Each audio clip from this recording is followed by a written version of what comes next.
আলেম ওলামাদের দায়িত্ব হচ্ছে সমাজ প্রেক্ষাপটে কোরআনে কারীম এবং রাসূল পাক সাল্লাল্লাহু আলাইহি সাল্লামের পবিত্র জীবন থেকে আমল নিয়ে সমাজের মধ্যে প্রচার করা, প্রসার করা। কথা বলতে হবে, ঠিক কিনা? এটা আলেম ওলামাদের নীতি এবং নৈতিকতার দায়িত্ব। আলেমরা যদি এটা না করে, কিয়ামতের দিন আলেমদেরকে আল্লাহর আদালতে আসামি হয়ে যেতে হবে। যেখানে আল্লাহ পাক পর্দার ব্যাপারে কঠোরতা আরোপ করলেন, আল্লাহ রসুল যেখানে পর্দার ব্যাপারে মারাত্মক কঠোরতা অবলম্বন করেছেন, এখন একজন আলেম হিসেবে তো আমরা আপনাদেরকে হিজাবের কথা বলবো, নেকাবের কথা বলবো, হাত মোজার কথা বলবো, পা মোজার কথা বলবো। এখন হাত মোজা, পা মোজা পরে আপাদমস্তক ঢাকার নির্দেশ দিলেন স্বয়ং আল্লাহ রাব্বুল আলামিন।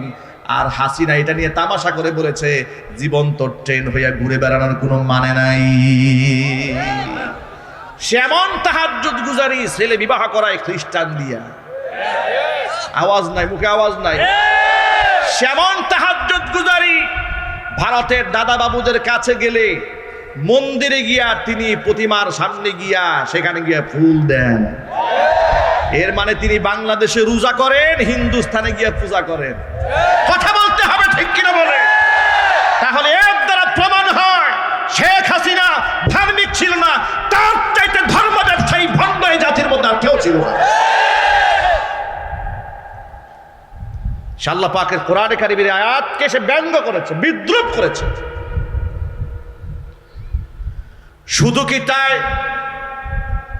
2011 সালে নারী উন্নয়ন নীতিমালা 2011 প্রণয়ন করার যখন খসড়া করলো, খসড়ার মধ্যে কি করলো? খসড়ার মধ্যে করেছে যে নারী পুরুষের সমান অধিকার, এই সমান অধিকার সব জায়গায় থাকবে। এমন কি ইসলামের যে পারিবারিক আইন আছে, ওয়ারিশ সূত্রে যে মালিকানা লাভ করে, একটা ছেলে সমান সমান দুইটা মেয়ে, এই যে বিধান আছে ইসলামে, আছে না নাই? একটু জোরে বলতে হবে। নারী উন্নয়ন নীতিমালা 2011 এটা প্রণয়ন করে কোরআনে কারীমের এই আয়াতকে ভেঙে দিয়ে তিনি চাইলেন যে না, কেউ কম বেশ পাবে না, সন্তানরা যেখানে যা আছে একবারে ছেলেও যা পাবে, মেয়েও তা পাবে।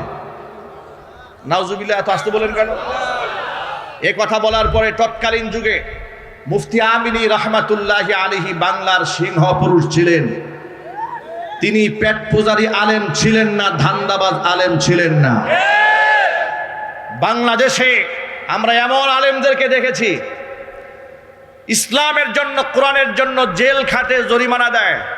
আবার এমন আলেমকে দেখেছি ওই সমস্ত জাহেল বাতেল জালেমদের সাথে গলায় গলায় পীড়িত। এই ভণ্ড মৌলবীগুলা সমাজে আছে না নাই? এমন বহুত মৌলবী আছে ওই সমস্ত নাস্তিকদের মনোরঞ্জনের জন্য মিম্বারে বসে কোরআন সুন্নাহর এই বক্তব্যগুলো টু শব্দ জাতির সামনে উচ্চারণ করে নাই। কথা বলতে হবে তো, ঠিক কিনা বলেন? নারী উন্নয়ন নীতিমালা 2011 এটা যখন খসড়া করা হয়েছিল, তৎকালীন যুগের সিংহ পুরুষ মুফতি আমিনী রাহমাতুল্লাহি আলাইহি, আল্লাহ পাক তার বেহেশতের মধ্যে সর্বোচ্চ সম্মান আল্লাহ পাক তাকে দান করেন। এই সিংহ পুরুষ গর্জে উঠলেন, তিনি বললেন না, এই আইন বাস্তবায়ন করতে দেওয়া হবে না। তিনি তো কাউকে তুয়াক্কা করে কথা বলতেন না, কারণ তিনি তো তেলবাজ আলেম ছিলেন না। ঠিক ওই সময় আমি জুমার খুতবা দেই কাদের মার্কেট বাজার মসজিদে, যেখানে ফরিদউদ্দিন রহমানী বর্তমানে নামাজ পড়াচ্ছেন। আমি তখন ওই মসজিদের খতিব। এটা নিয়ে গোটা বাংলাদেশে তুলপাড় শুরু হয়ে গেল। মুফতি আমিনী রাহমাতুল্লাহি আলাইহি তখন বললেন কোরআন শরীফের আয়াত দিয়া যে আল্লাহ রাব্বুল আলামিন সূরা নিসার 11 নম্বর আয়াতে বলেছেন, ইউসিকুমুল্লাহু ফি আওলাদিকুম লিযযাকারি মিসলু হাযযিল উনসায়াইন। তিনি বললেন, আল্লাহ পাক বলেছেন, আল্লাহর নির্দেশ তোমাদের সন্তানদের মিরাস সম্পদ বন্টন করার ক্ষেত্রে লিযযাকারি মিসলু হাযযিল উনসায়াইন, একটা পুরুষ পাবে দুই নারীর সমান। সুবহানাল্লাহ। এই কথার ব্যাখ্যা আপনাদের বুঝাতে হলে, একটু বুঝতে হলে একটু ব্যাখ্যা করে বলতে হবে, তাহলে আপনারা খুব সহজে বুঝবেন। আচ্ছা, নারীরা যা পাবে একটা ছেলে তার দ্বিগুণ পাবে, এটা করে কি আল্লাহ পাক নারীদের উপর জুলুম করেছেন? একটু জোরে বলতে হবে। এটা ভাঙায় দেওয়ার জন্য বলি, এক ভদ্রলোকের দুটা ছেলে আছে, বুঝাবার জন্য বলি। তো বড় ছেলেকে বাজারে পাঠাচ্ছে, সাথে ছোট ছেলেটাও যাচ্ছে। বড় ছেলের হাতে 1000 টাকার নোট দিয়া বাজারে পাঠিয়ে দেওয়ার সময় বাবা বলল, তুমি মাছ আনবা, তরি তরকারি আনবা, এই আনবা সেই আনবা, মোটামুটি 8 থেকে 900 টাকার একটা বাজার ধরাই দিয়েছে, তালিকা ধরিয়ে দিয়েছে। আর ছোট্ট ছেলে সেও সাথে গেছে, শুধু মনস্তুষ্টির জন্য তার হাতে 500 টাকা দিয়েছে, কিন্তু ওর হাতে বাজারে কোনো স্লিপ নাই, বাজার করার কোনো দায়িত্বও নাই। আপনারা কি মনে করেছেন এখানে বেশি দিয়েছে কাকে, বড় ছেলেকে না ছোট ছেলেকে? কেন? 500 টাকা পাওয়ার পরেও বেশি, কারণ ওর খরচের কোনো খাত নাই। আর তাকে 1000 টাকা দেওয়ার পরেও তাকে জেতানো হয় নাই, কারণ তাকে কান্দে বাজার উঠিয়ে দেওয়া হয়েছে। কথা বলতে হবে, ঠিক কিনা বলেন? এখন আপনারা বলেন, এখানে কি পিতা ছোট ছেলের উপর জুলুম করেছে? 500 টাকা দিয়ে কি জুলুম করেছে? এই সহজ উদাহরণটা যদি বুঝে থাকেন, এবার নারী আর পুরুষের ব্যবধানটা একটু বুঝুন। ইসলামী শরীয়তে একটা পুরুষ যখন সে বালেগ হয়ে যায়, পিতার উপর তার কোনো দায়িত্ব থাকে না। একটা ছেলে যখন বালেগ হয়ে যায়, তার উপর তার বাবার কিংবা মায়ের দায়িত্ব, ফরজ দায়িত্ব থাকে না, যে তাকে খাওয়াতে হবে, পড়াতে হবে, ভরণ পোষণ দিতে হবে। ফরজ দায়িত্বের হুকুম রহিত হয়ে যায়। এবার সে নিজের দায়িত্ব নিজের কাঁধে, 1 নাম্বার দেখে লক্ষ্য করেন। 2 নাম্বার হলো সে বিবাহ করতে যাবে, মহারণা দেওয়ার দায়িত্ব, কিন্তু তার নিজের বউয়ের মহারণা দেওয়ার কোনো দায়িত্ব নাই। কথা বলতে হবে, ঠিক কিনা? এর মানে হচ্ছে যত বাজার আছে সব খরচ কার উপরে? পুরুষের উপরে। কার উপরে জুড়ে বলে? পুরুষের উপরে। কিন্তু নারীকে যা দেওয়া হয়েছে, সে বাবার কাছ থেকে পেয়েছে, ভাইয়ের কাছ থেকে পেয়েছে, ছেলের কাছ থেকে পেয়েছে, যা পেয়েছে পুরোটাই পুঞ্জীভূত, খরচের কোনো খাত নাই। তার চিকিৎসার প্রয়োজন, স্বামী তার চিকিৎসা খাত বহন করবে। যখন সে স্বামীর ঘরে যায় নাই, বাবার ঘরে আছে, বাবা এই নারীর দায়িত্ব পালন করবে, বালেগা হওয়া পর্যন্ত শুধু নয়, একেবারে বিবাহ শাদী দেওয়ার আগ পর্যন্ত। বাংলাদেশ দ্বিতীয়বারের মতো স্বাধীন হয়েছে, স্বাধীনতার স্বাদ আমরা গ্রহণ করছি। একটু চিৎকার দিয়ে এই খোলা আকাশের নিচে মহান মনিবের প্রশংসা করছি, চিৎকার দিয়ে বলছি আলহামদুলিল্লাহ। আমি যে আজকে আপনাদের সামনে এখানে স্টেজে বসে আছি, এটা হচ্ছে আমার এই দ্বিতীয় স্বাধীনতা যে অর্জন করেছি, তারই একটা রেজাল্ট মাত্র। তা না হলে এই সেই কলেজ মাঠ, যে মাঠে গত বছর আমার প্রোগ্রাম হওয়ার কথা ছিল, কিন্তু ওরা আমাদেরকে সেই পারমিশন দেয় নাই। দেশ স্বাধীন হয়েছে, একের পর এক আলেমরা মাহফিল করতে চেয়েছে, তাদেরকে বাধা দিয়েছে, ভর মজলিস ভেঙে টুকরা টুকরা করে দিয়েছে। ওরা ইমানদারদের কলিজাকে টুকরা করেছে, আল্লাহ পাক ওদের ক্ষমতার মসনদকে টুকরা টুকরা করে ছেড়ে দিয়েছে। যারা রাজনীতি করেন তারা রাজনীতির ভাষায় কথা বলবেন। আমরা যেহেতু আলেম সমাজ, আমরা কোরআনের ভাষায় কথা বলবো ইনশাআল্লাহ। স্বৈরাচারীর শাসনামলে এদেশের সর্বত্রে মানুষ নির্যাতিত হয়েছে, নিপীড়িত হয়েছে।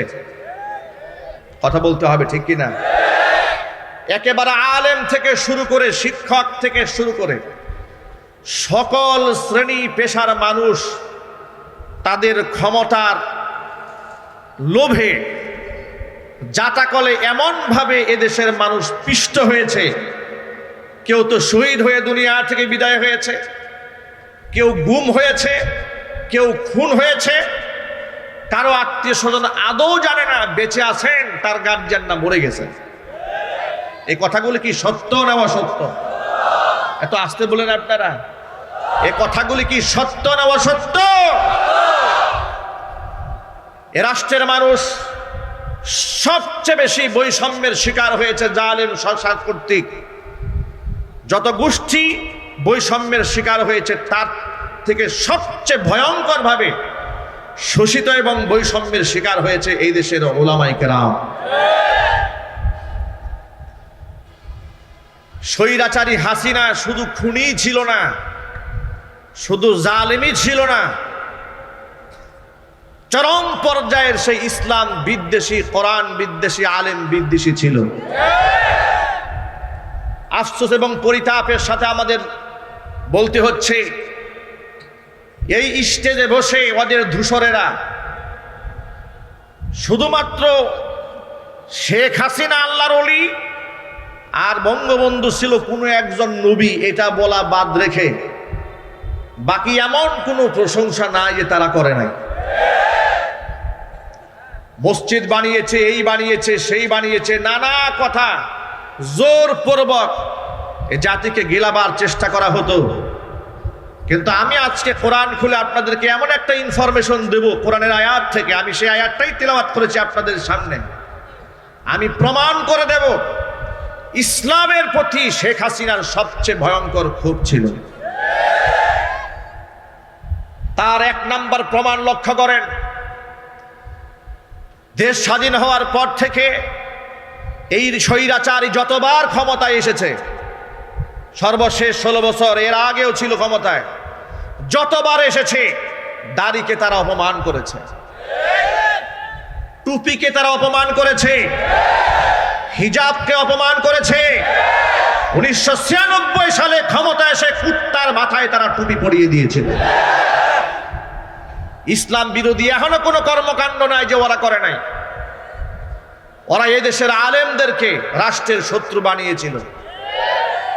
দেশের শ্রদ্ধাভাজন সম্মানিত বরেণ্য আলেমদেরকে গরুর রশি লাগিয়ে, হ্যান্ডকাপ পরিয়ে, বুলেট প্রুফ জ্যাকেট পরিয়ে, হাত ডান্ডা বেরি 2 পায়ে পরিয়ে, মাথার মধ্যে হেলমেট পরিয়ে যখন আদালতে তোলা হতো, যখন কোমরে রশি বাঁধায় দৃশ্যগুলো আমরা দেখতাম, কিংবা নিজেরাও যখন হাতের মধ্যে, আমার নিজের হাতেও যখন পড়িয়েছে, আমার খুব আফসোস হতো আর মনে মনে ভাবতাম, এই না আমরা 90 থেকে 95% মুসলিম দেশে বসবাস করি।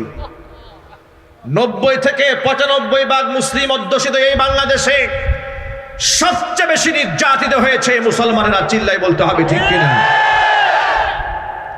বৌদ্ধরা ধর্মীয় স্বাধীনতা ভোগ করেছে, খ্রিস্টানেরা ভোগ করেছে, রাম বামেরা ভোগ করেছে, মুশরিকরা ভোগ করেছে। কলেজের মাঠে মাঠে রাষ্ট্রীয়ভাবে পূজা অনুষ্ঠান করা হয়েছে।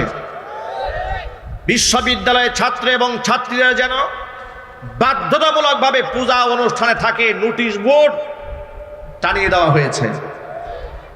পক্ষান্তরে ওই একই মাঠে যখন কোরআনে কারীমের আয়োজন করা হতো, সেখানে 144 ধারা তারা জারি করে দিত। ছোট্ট একটা এক্সাম্পল নেন, গাজীপুরের রাজবাড়ী জেলা ঈদগাহ ময়দান, এই ঈদগাহ ময়দানে কি না হয়, এখানে কি না হয়, খেলা থেকে শুরু করে, মেলা থেকে শুরু করে, নাচ গান থেকে শুরু করে, কনসার্ট থেকে শুরু করে, রাজনৈতিক মঞ্চ থেকে শুরু করে সব এখানে হয়।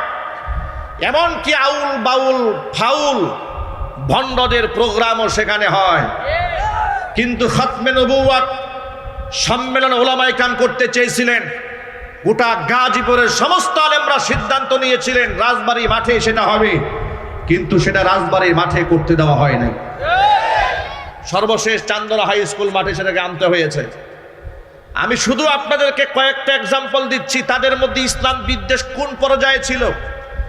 খতমে নবুওয়াত, আমার নবী শেষ নবী, কাদিয়ানীরা কাফের, এই ব্যাপারে সর্বত্র মুসলিমরা একমত থাকার পরেও এমন একটি ঐক্যবদ্ধ সিদ্ধান্তের প্রোগ্রামকেও তারা বানচাল করে দিয়ে চান্দনা স্কুল ময়দানে করে দিয়েছিল, রাজবাড়ীর মাঠে তারা করতে দেয় নাই। আপনারা আন্দাজ করতে পারেন, ওরা রাজনৈতিক প্রোগ্রাম করবে, ডিস্টার্ব হয় না, ঝামেলা হয় না, কিন্তু আমরা কোরআনের মাহফিল করলেই তারা সেখানে নাশকতার গন্ধ খোঁজা শুরু করে দেয়। এই অজুহাতে মাহফিল সেখানে বন্ধ করে দেওয়া হয়েছে।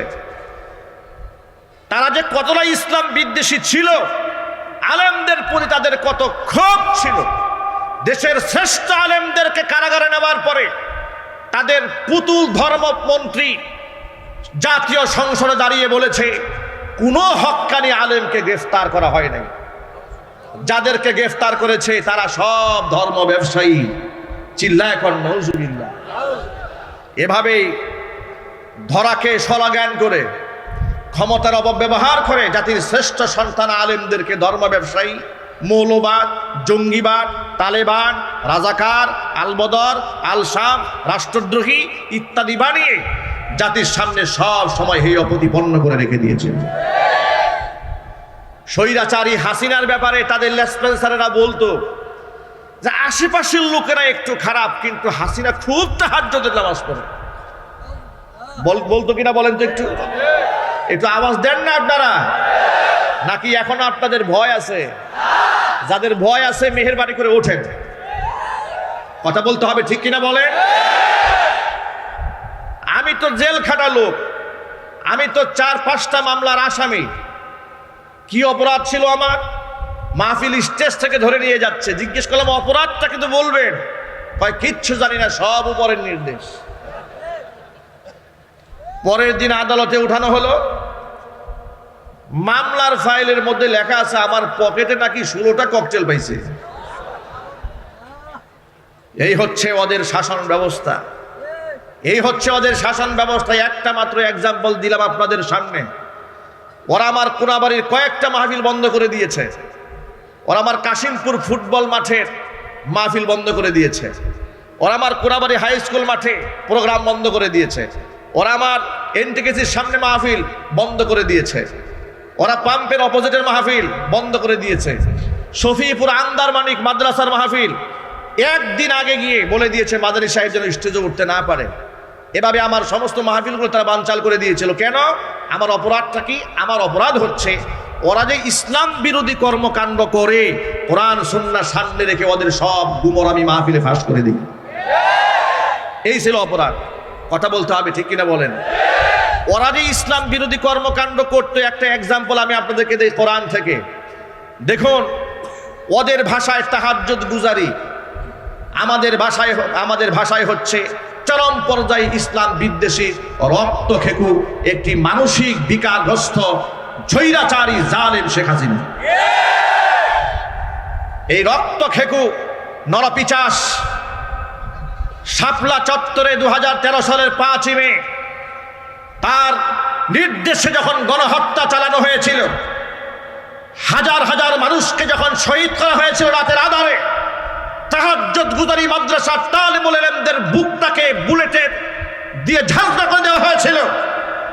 সে জাতীয় সংসদে দাঁড়িয়ে বলেছিল হেফাজতের লোকদেরকে একটা গুলির ঘটনা ঘটে নাই, গায়ের মধ্যে রং মেখে তারা অভিনয় করেছিল। বলে নাই? আলেমরা জবাব দেন না, বলে নাই? এর মানে হচ্ছে সে শহীদদের রক্তের সাথেও তামাশা করেছে, কথা বলতে হবে, ঠিক কিনা বলেন? তার মধ্যে আলেমদের প্রতি এবং ইসলামের প্রতি কত ক্ষোভ ছিল তার আরেকটা প্রমাণ দেই। কোরআন মাজিদ আমার সামনে, আমি সূরা আহজাবের 59 নম্বর আয়াত আপনাদের সামনে তেলাওয়াত করেছি। আমি এই আয়াত থেকে আপনাদেরকে প্রমাণ দেব তার মধ্যে ইসলামের অ্যালার্জি কত ভয়ঙ্কর ছিল। সে একটি সাংবাদিক সম্মেলনে বলেছে এদেশের মুসলিম মেয়েরা যে বুরকা পরে, হাত মোজা পা মোজা পরে, হাত মোজা পা মোজা পরা বুরকাওয়ালি হিজাবধারী নারীদেরকে সে বলেছে জীবন্ত ট্রেন্ড হয়ে ঘুরে বেড়াতে কোনো মানে নাই। সে তাবু বলে, জীবন্ত তাবু হয়ে ঘুরে বেড়ানো, এমন কথা বলে ইসলামের পবিত্র এই পোশাকের প্রতি সে বিদ্বেষ প্রমাণ করেছে, সে কোরআনের আয়াতকে অস্বীকার করেছে।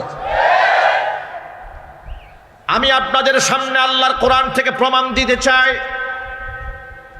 স্বৈরাচারী হাসিনা আল্লাহ পাকের কোরআনের আয়াতকে কিভাবে অবজ্ঞা করেছে, তুচ্ছ-তাচ্ছিল্য করেছে, ব্যঙ্গ করেছে।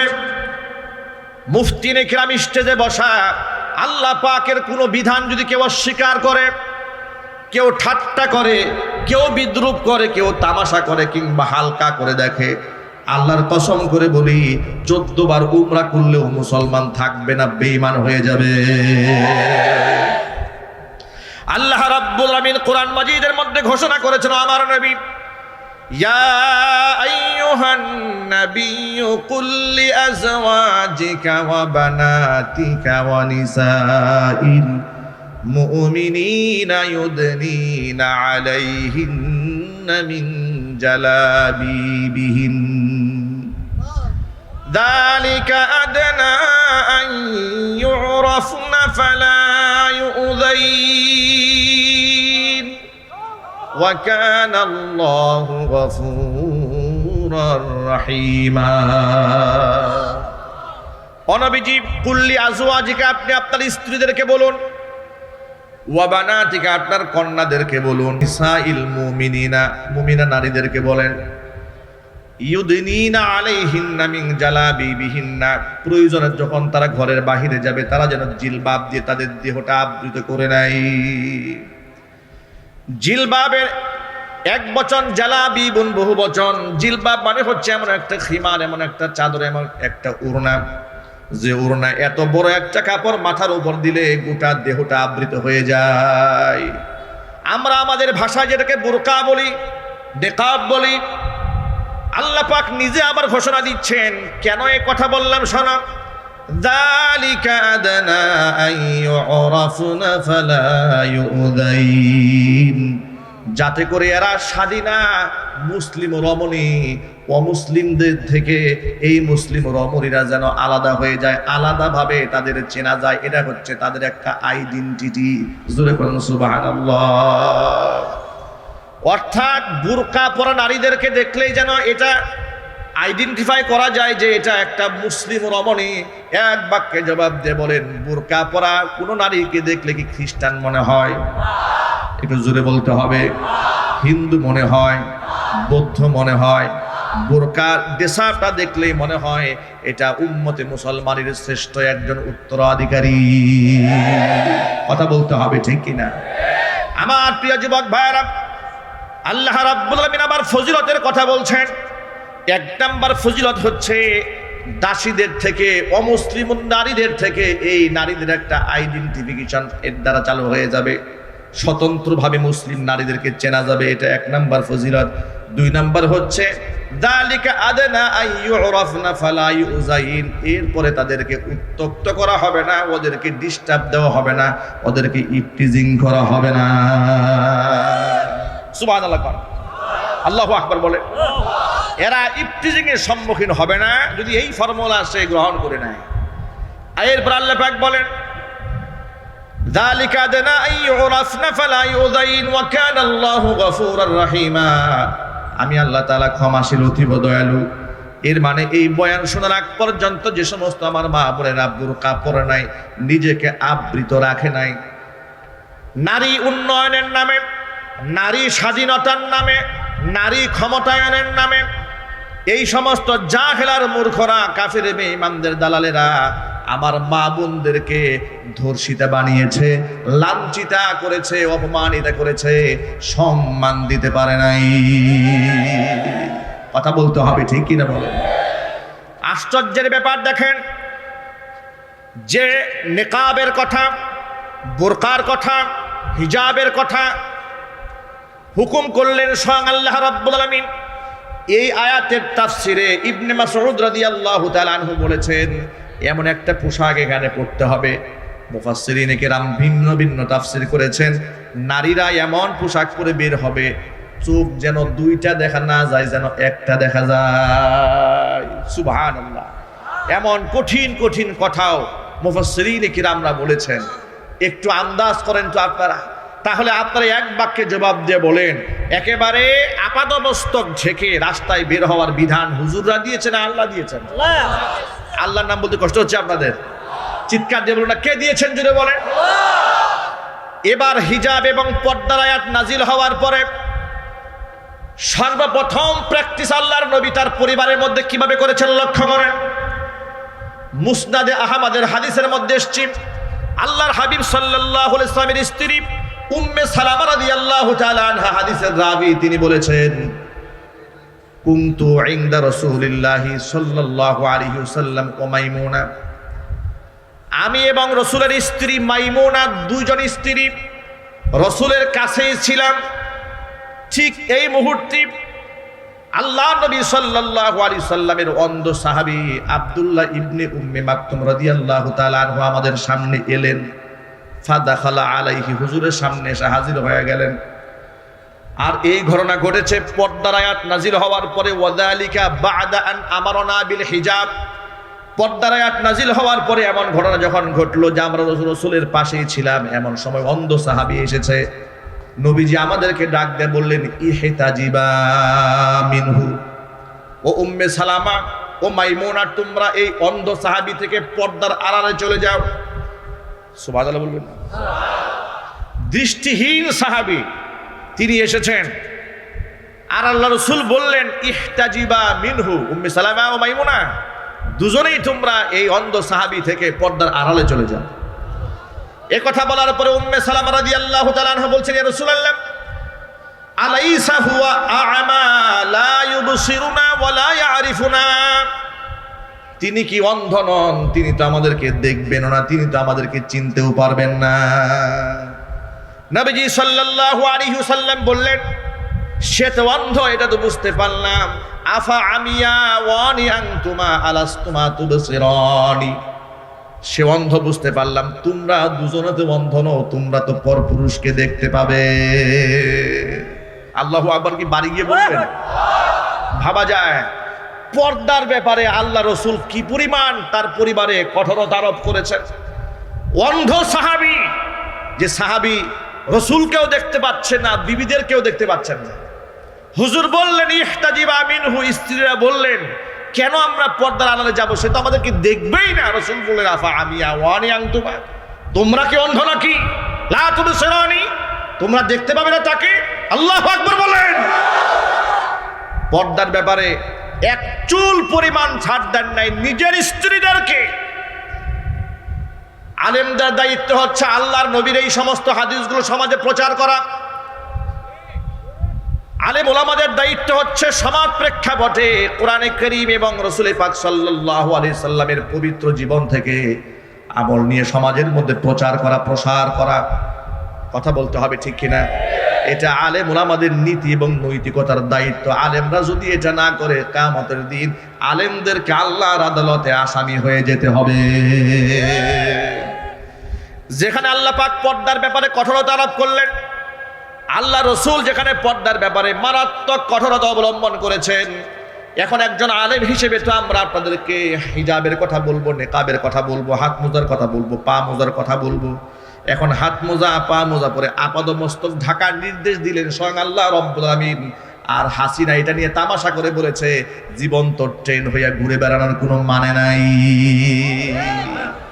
সেমন তাহাজ্জুদ গুজারি ছেলে বিবাহ করায় খ্রিস্টান দিয়া, আওয়াজ নাই, মুখে আওয়াজ নাই।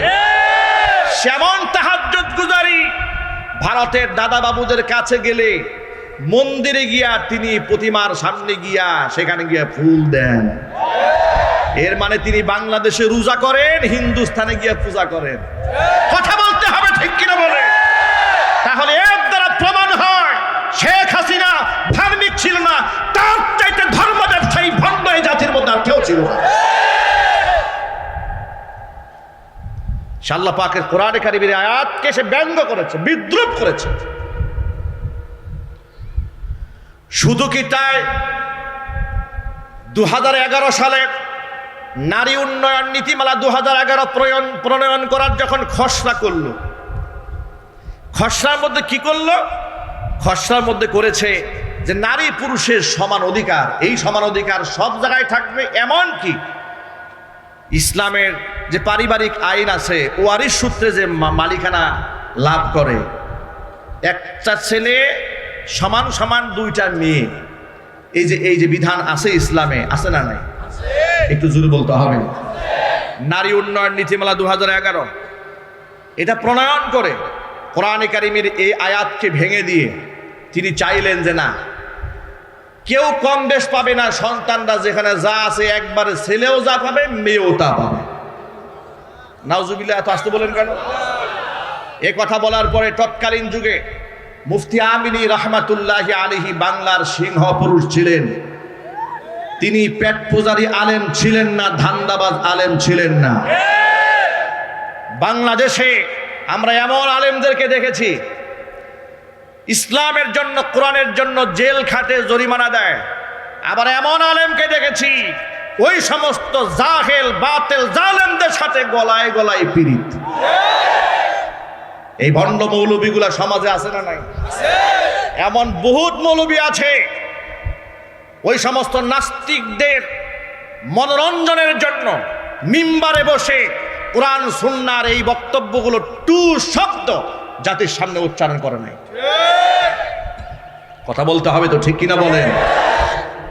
নারী উন্নয়ন নীতিমালা 2011 এরা যখন খসড়া করা হয়েছিল, তৎকালীন যুগের সিংহ পুরুষ মুফতি আমিনী রাহমাতুল্লাহি আলাইহি, আল্লাহ পাক তার বেহেশতের মধ্যে সর্বোচ্চ সম্মান আল্লাহ পাক তাকে দান করেন।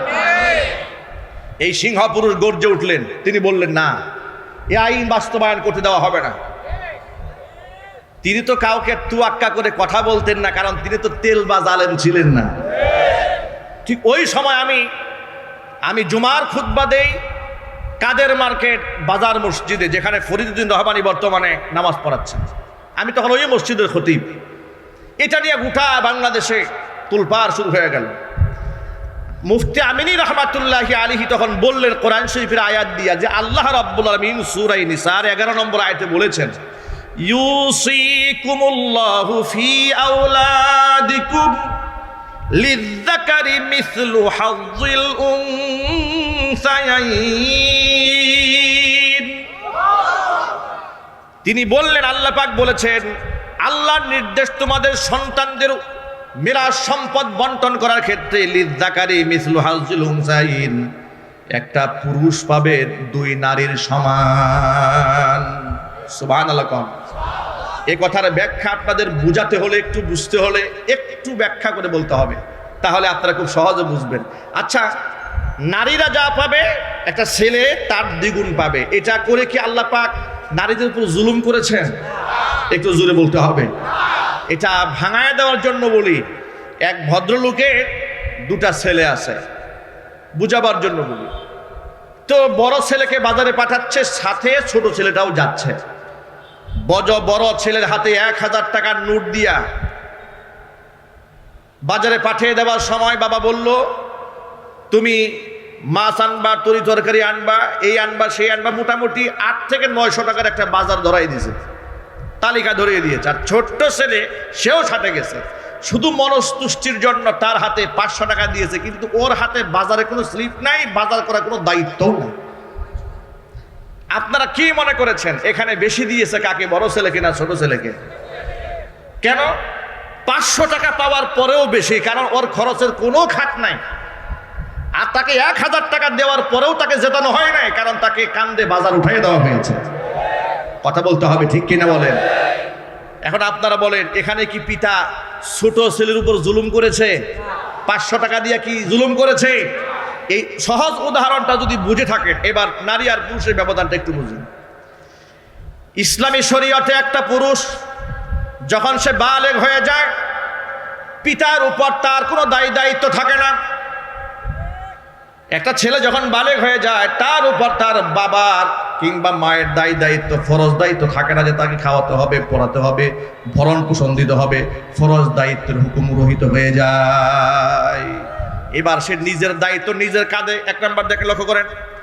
2 নম্বর হলো সে বিবাহ করতে যাবে, মহারণা দেওয়ার দায়িত্ব, কিন্তু তার নিজের বউয়ের মহারণা দেওয়ার কোনো দায়িত্ব নাই। কথা বলতে হবে, ঠিক কিনা? এর মানে হচ্ছে যত বাজার আছে সব খরচ কার উপরে? পুরুষের উপরে। কার উপরে জুড়ে বলে? পুরুষের উপরে। কিন্তু নারীকে যা দেওয়া হয়েছে, সে বাবার কাছ থেকে পেয়েছে, ভাইয়ের কাছ থেকে পেয়েছে, ছেলের কাছ থেকে পেয়েছে, যা পেয়েছে পুরোটাই পুঞ্জীভূত, খরচের কোনো খাত নাই। তার চিকিৎসার প্রয়োজন, স্বামী তার চিকিৎসা খাত বহন করবে। যখন সে স্বামীর ঘরে যায় নাই, বাবার ঘরে আছে, বাবা এই নারীর দায়িত্ব পালন করবে, বালেগা হওয়া পর্যন্ত। শুধু নয়, একেবারে বিবাহ শাদী দেওয়ার আগ পর্যন্ত। আল্লাহু আকবার বলেন। এর মানে হচ্ছে আল্লাহ রাব্বুল আমিন বাহ্যিক দৃষ্টিতে আপনাদের কাছে এখানে মনে হলো যে পুরুষদেরকে আল্লাহ দ্বিগুণ দিয়েছেন, কিন্তু খরচ দিয়েছেন 3 গুণ। সুবহানাল্লাহ বলবেন না?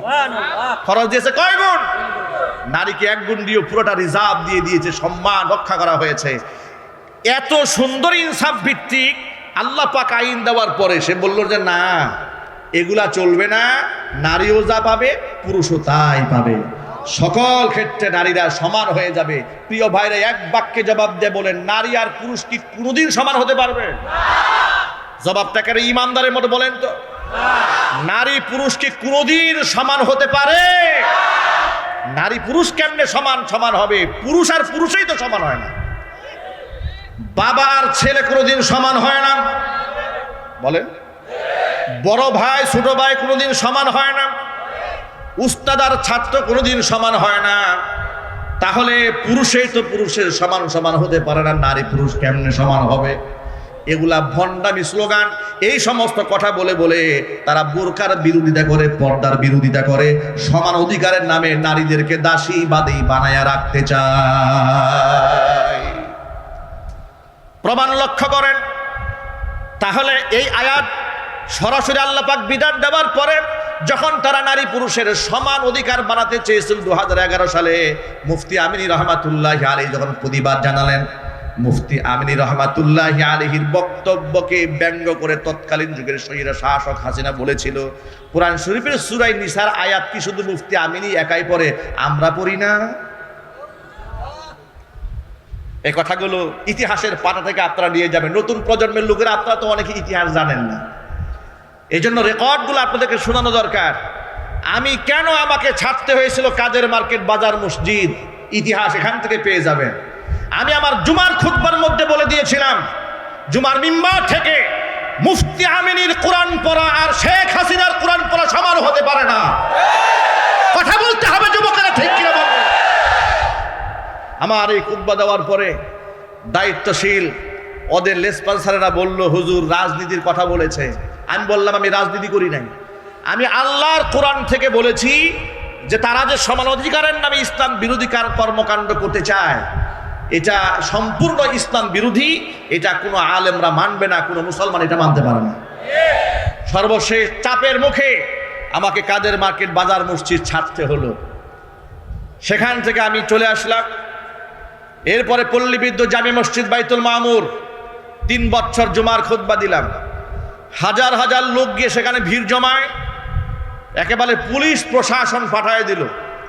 মাদানী সাহেবের মসজিদে এত লোক যায় কেন? ইতিহাস কোনাবাড়িবাসীর জানা উচিত। নতুন প্রজন্মের অনেকেই তো ইতিহাস জানেন না। এখন তো ডানে বামে অনেক আল্লামা দেখা যায় পদ পদবীর জন্য পাগল হয়ে গেছে, কিন্তু ইসলামের জন্য কোরবানি এবং কোরআন সুন্নাহর জন্য জেল জরিমানা কারা খেটেছে এটা বাস্তবতা জানতে হবে। এরপরে যখন আমি এই সমস্ত বক্তব্য দিলাম, তখন সেখান থেকে চলে আসতে বাধ্য হলাম। এরপরে আসলাম বাইতুল মামুরে। উপমহাদেশের শ্রেষ্ঠতম কোরআনে কারীমের দায়ী এবং তাফসীর কারক শহীদ মাওলানা দেলওয়ার হোসেন সাঈদী রাহিমাহুল্লাহ, তাকে জেলখানায় কারারুদ্ধ করা হলো অন্যায়ভাবে। আমি রাজনৈতিক কোন দল কিংবা মতের কর্মী নই, পরিষ্কার করে দিচ্ছি, কিন্তু ইসলামিক দল যারা করেন, ইসলাম যারা চান, তাদেরকে হৃদয় দিয়ে ভালোবাসি। যার দ্বারা আলেম হিসেবে যাদের অবদান আছে ইসলামে, যাদের অবদান আছে কোরআনে, যাদের অবদান আছে ইসলামের প্রচার এবং প্রসারে, তাদের প্রতি আমাদের ভক্তি, ভালোবাসা, শ্রদ্ধা তো সীমাহীন। জন্মের পর থেকে তাদের তাফসীর শুনে শুনে আমরা বড় হয়েছি। চোখের পানি ছেড়ে অসংখ্য মানুষ তওবা করে আল্লাহর ওলি হয়েছে। সাঈদী সাহেবের তাফসীর শুনে অসংখ্য মানুষ তাহাজ্জুদ গুজারি হয়েছে। সন্দেহ আছে আপনাদের? সন্দেহ আছে আপনাদের? জাতির এই শ্রেষ্ঠ সন্তান যখন, ভালো করে শোনেন, এই শ্রেষ্ঠ সন্তানকে যখন মিথ্যা মামলা দিয়ে জেলখানায় ঢুকায় দেওয়া হলো, জুমার খুতবার মধ্যে তার জন্য একটু দোয়া করেছিলাম যে আল্লাহ এই মাজলুম আলেমকে তুমি হেফাজত করো।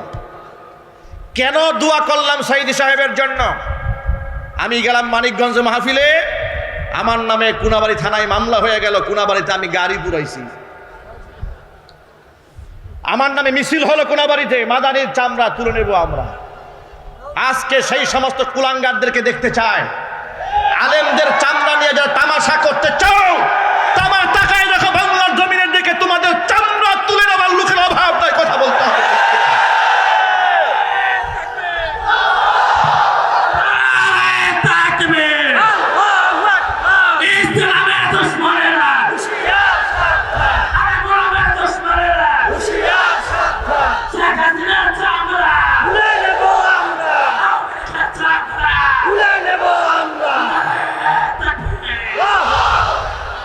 আমি কেন একজন মরহুম এবং কেন একজন মাজলুম আলেমের জন্য দোয়া করেছি, এটা ছিল আমার অপরাধ।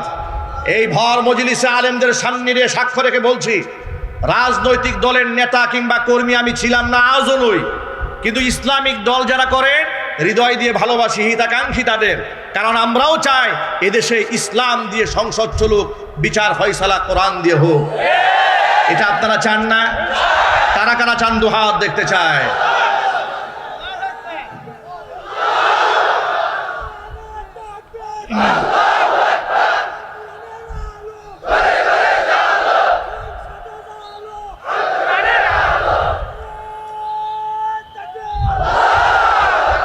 আপনাদেরকে বার্তা দিয়ে দেই, এরপরে আমার পুরা মসজিদ পুলিশ দিয়ে ঘেরাও দেওয়া হলো।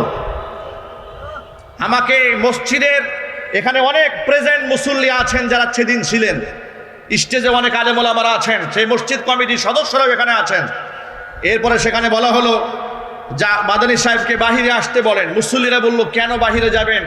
প্রশাসনের কোনো কথা থাকলে মসজিদের ভিতরে গিয়ে বলুন। সর্বশেষ চাপাচাপিতে এখানে আমার তার থাকা হলো না, আমি এখান থেকে চলে গেলাম। আল্লাহ পাকের ফয়সালা হলো, এর থেকেও বড় মসজিদ বুধবাজার কেন্দ্রীয় যায় মসজিদে খতিব আল্লাহ আমাকে বানাই দিলেন। আবার শুরু হলো কোরআন সুন্নাহর বক্তব্য দেওয়া। এই বক্তব্যের ব্যাপারে কোনো আপোষ না করার কারণে হঠাৎ করে তারা মিথ্যা মামলায় আমাকে ফাঁসিয়ে এরপর আমাকে কারারুদ্ধ করে দিল। জিজ্ঞেস করলাম কেন, কি হয়েছে? বলে সব হচ্ছে উপরের নির্দেশ। আমরা বলি, তোমরা উপরের নির্দেশ বলতে মৎখর জেনাকাল লম্পটদেরকেই বুঝাও। একটু জুড়ে বলতে হবে, ঠিক কিনা? ওদের উপরে যারা থাকে ওরা যে লম্পট বদমাশ, আপনাদের সন্দেহ আছে? চিল্লাই বলতে হবে, সন্দেহ আছে? আমি খতিয়ান নাম্বার বলতে পারবো, ওদের চরিত্রে কোনো বালাই নাই। আমি গাজীপুরেও দেখেছি এদের ভিডিও ক্লিপ, এদের ওখারান যখন মিডিয়াতে প্রচার হয়েছে তখন তারা বড় বড় নেতা হয়ে গিয়েছে। মনে রাখবা, তোমরা মৎখর জেনাকাল লম্পটদের কথায় যদি উপরের মহলের নির্দেশ বলে জমিনের মধ্যে জুলুম করতে পারো, তাহলে এর থেকে উপরে আল্লাহর নির্দেশে ফাঁসির মঞ্চে উঠতে রাজি আছি, বাতিলের সামনে আপোষ করতে রাজি নই।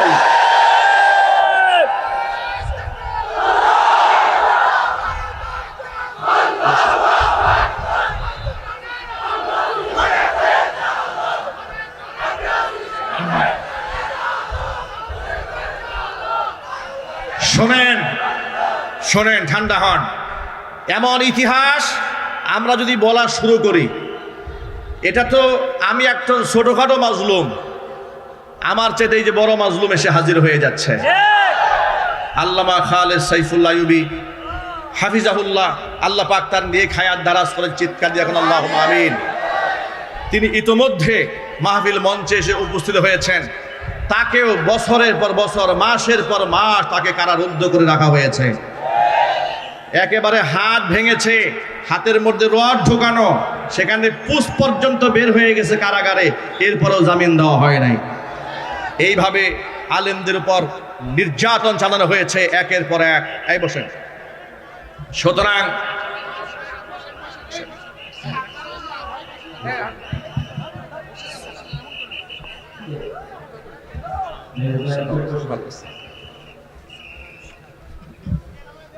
বসেন, বসে বসে পড়েন। হুজুর অবশ্যই মূল্যবান কথাবার্তা বলবেন। হুজুরের কথা হুজুর বলতে পারবেন না, আমি কিছু বলি, কথা বলেন না কেন? আপনারা কি বেশি বিরক্ত হচ্ছেন? কষ্ট কি বেশি লাগতেছে? লোকেরা ভালো করে শোনেন, ভালো করে শোনেন। এরপরে এইভাবে তারা একের পর এক কোরআন সুন্নাহ বিরোধী কার্যক্রম চালাতে শুরু করলো। আলেম ওলামাদের ব্ল্যাক লিস্ট তৈরি করলো গোটা বাংলাদেশে।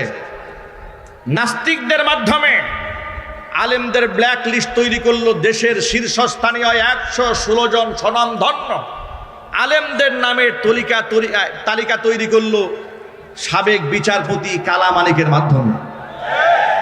একটু জোরে বলতে হবে।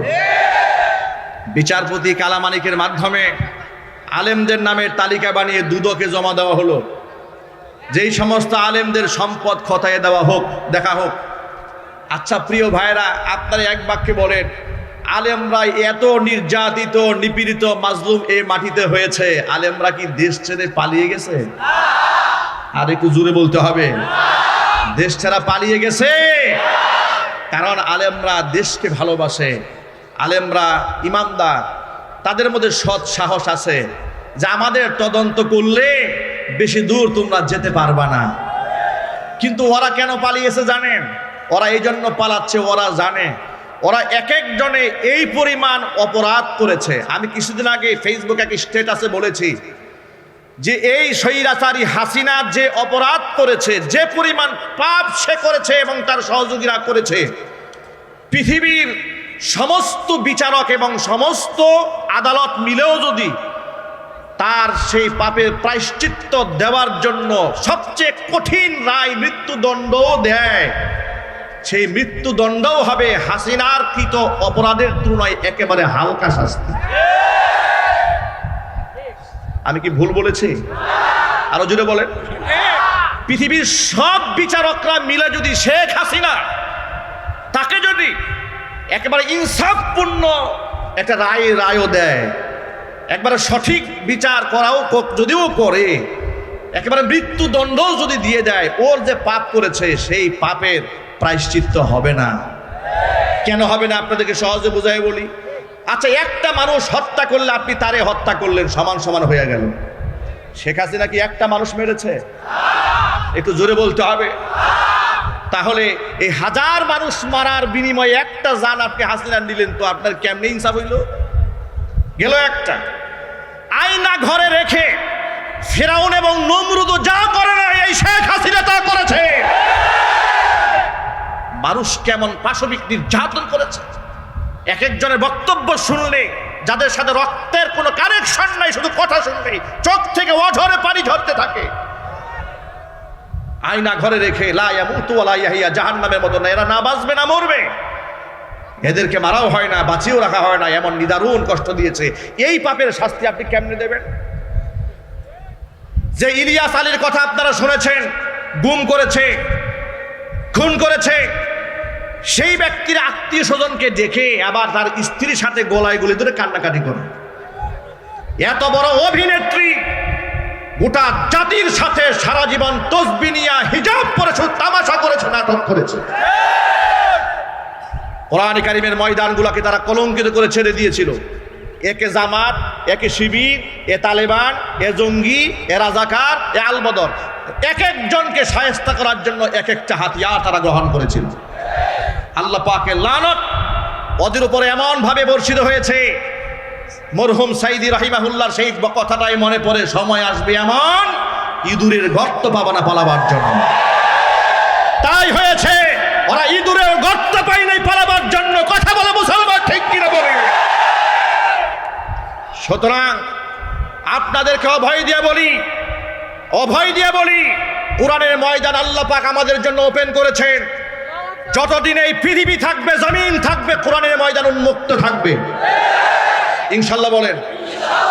কোন জালেম যদি এই ময়দান নিয়ে ষড়যন্ত্র চালাতে চায়, বৈষম্য বিরোধী ছাত্র আন্দোলনের ছাত্র সমাজ থেকে শুরু করে সাধারণ জনতা যেভাবে রাজপথে ঝাঁপিয়ে পড়েছিল, আলেমরা মাদ্রাসার ছাত্র যেমনভাবে জীবন দিয়েছিল, আবারও জীবনের ঝুঁকি নিয়ে সেই জালেমকে শায়েস্ত করার জন্য প্রস্তুত থাকতে হবে। আপনারা কি রাজি আছেন? কারা কারা রাজি আছেন? দু হাত দেখতে চাই।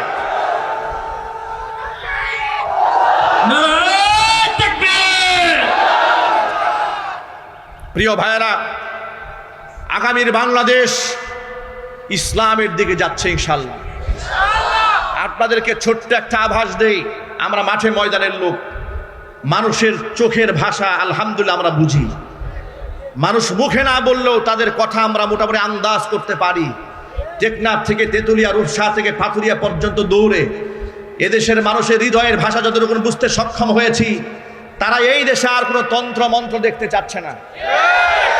তারা এখন খেলাফত দেখতে চাচ্ছে। এ কোরআনের রাজ এ মাটির মধ্যে তারা দেখতে চাচ্ছে। চাঁদাবাজ যাবে, চাঁদাবাজ আসবে, মাস্তান যাবে, মাস্তান আসবে। এই ধরনের শাসন ব্যবস্থা এই দেশের মানুষ আর দেখতে চায় না। আর কোনো জেনাকার লম্পটের পেছনে দেশের মানুষ দৌড়াবে না, কোনো সুদখোরের পেছনে দৌড়াবে না, ঘুষখোরের পেছনে দৌড়াবে না। যারা ফ্যাক্টরি দখল করে, হল দখল করে, টেন্ডারবাজি করে, চাঁদাবাজি করে, এদের পেছনে মুসলমান আর দৌড়াবে না। আলেমদের নেতৃত্বে আল্লাহর কোরআনের রাজ কায়েম করতে প্রস্তুত কারা কারা আছেন? দু হাত দেখতে চায়।